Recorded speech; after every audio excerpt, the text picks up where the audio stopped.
Okay. Assalamualaikum warahmatullahi wabarakatuh.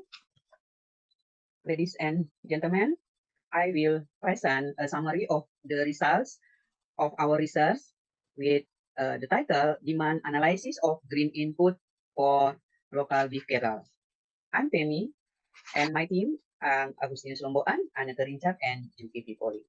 I'm from Faculty of Animal Husbandry, Universitas Samratulangi, Manado, Indonesia.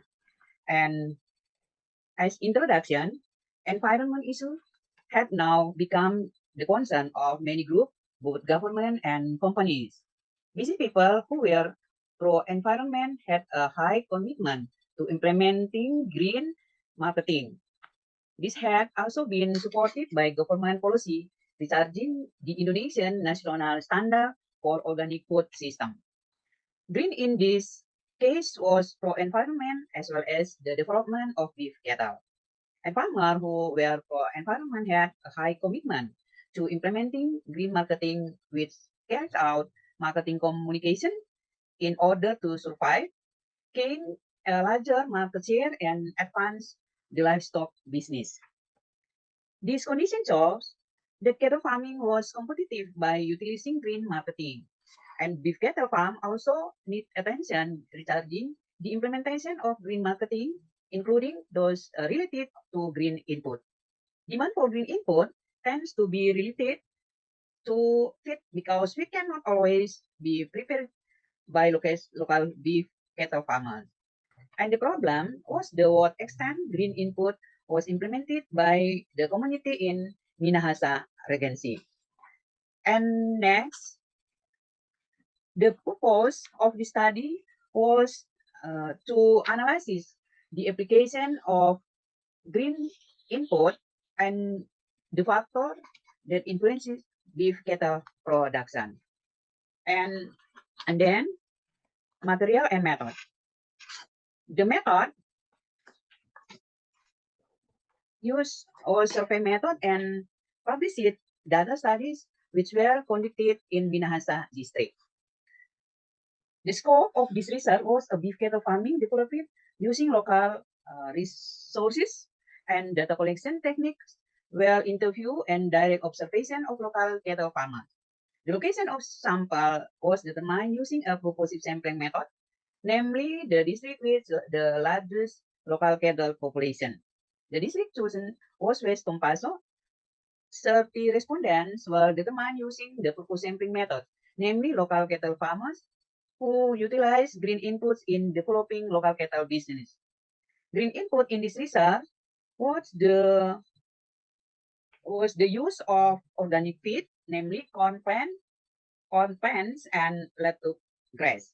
The data analysis used was multiple regression analysis, and the aim was to determine the influences of green input factors on local beef cattle production. And then result and discussion.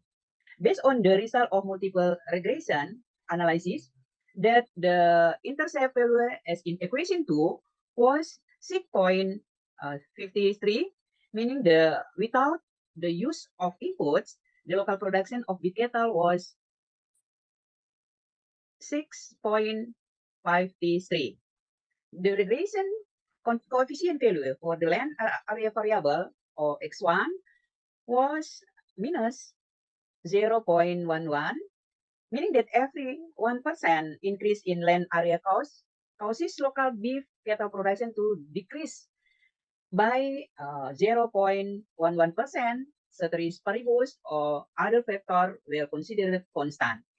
And the regression coefficient value of the feed variable x2 was 0.13, meaning that for every 1% increase in feed, local beef cattle production increased by 0.13%,